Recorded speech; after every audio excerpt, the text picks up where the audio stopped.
There is an operation that many service businesses run through every single day, and it's repetitive and it's constant and it impacts their business.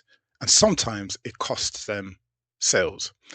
What am I talking about? I'm referring to leads.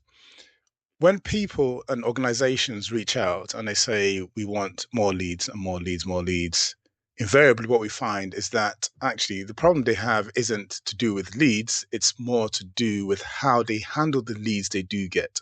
So the process tends to be that the lead comes in, and the lead can come in from any multitude of places. So it could be from the website, it could be from LinkedIn, WhatsApp, email, could be referrals, could be old leads.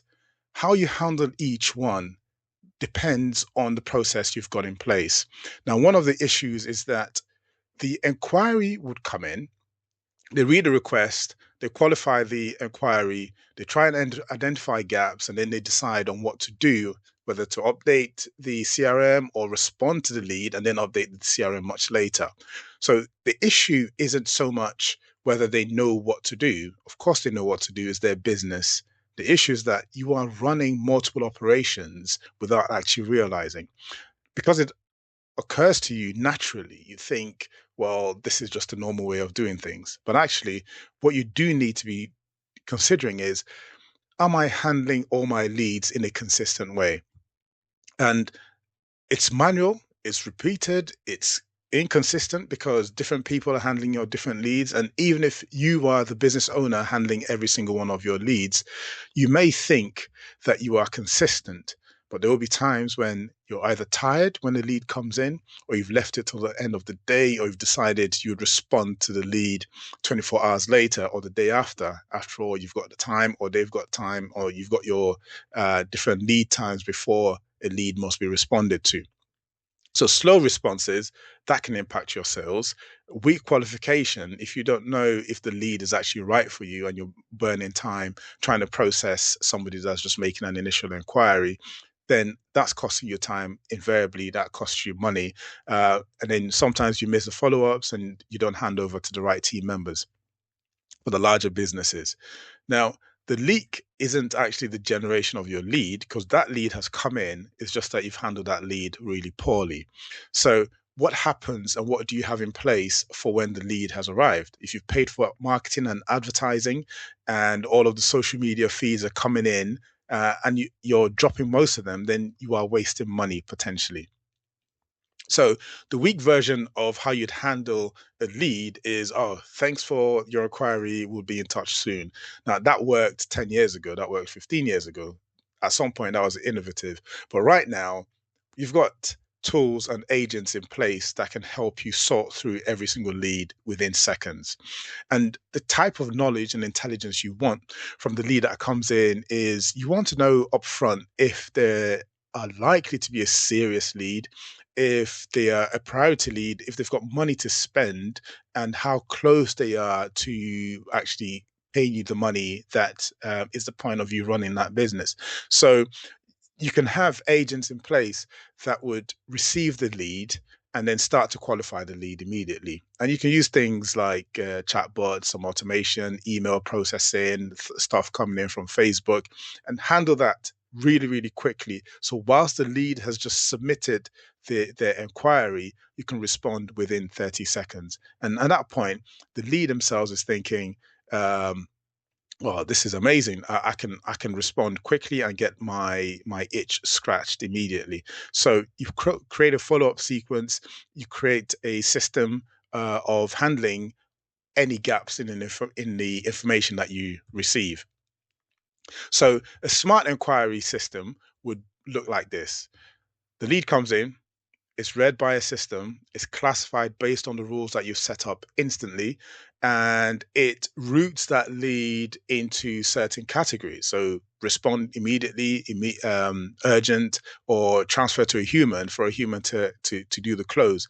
And immediately you put that information into your CRM system or a system that you have defined. Obviously, for you to have automation in place or some agents assisting you with your work, you'd have to have systems that can handle the end to end. And when you've got that in place, then you have no choice but to make sure that the lead comes in, it's processed correctly, and is dealt with in terms of where it's left. It could be your CRM, it could be a spreadsheet, it could be Google Docs. So that's a smart way of doing things. So your first automation or your first attempt at adopting AI should not really be the chatbot. It should be a case of, all right, where do I need to improve my processes? Where are things lacking? If the top of your funnel is full, and the things coming out at the end of your funnel don't quite match, or the numbers don't make sense, then you can look at every single step of the way to see where things are breaking. So I need to handle these leads faster. I need to qualify them in a consistent way. So that consistency helps you with developing business processes going forward. So you can work out easier where things are breaking, or things that you need to change in order to increase the conversion rate for the leads that you are getting. And the final thing is, you want to be at the point where you never miss a follow-up. So every single lead gets handled appropriately and correctly. It presents your business in a fantastic light. So where do you start? The first thing to do is to look at your workflow. Don't shirk on this. Don't waste time on this. Just face the workflow.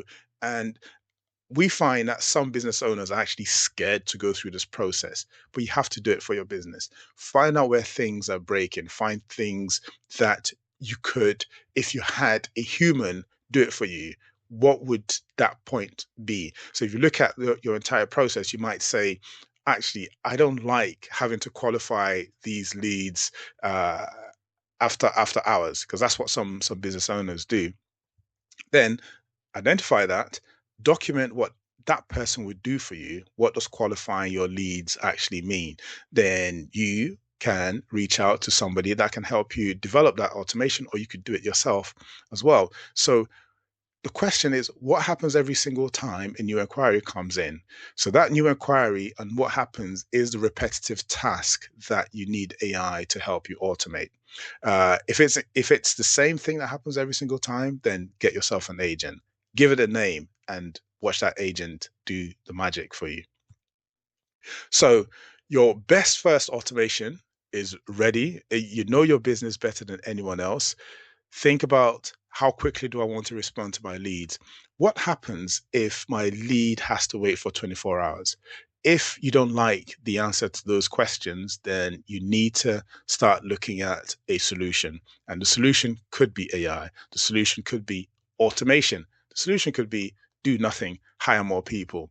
But ultimately, the process you have in place gets escalated using technology. So it's better if you have the technology in place to handle all of your leads. So this is about leads handling, leads qualification, not lead generation, lead qualification, because you've already paid for those leads and those leads have come in, but you're losing them because they're not being handled in the right manner at the right time and in a consistent way. And because it's not consistent, you can't really measure anything, because every single transaction or every single operation is different. So if you need assistance doing this assessment, do reach out, and I'll be sure to provide the help. Until next time, keep winning.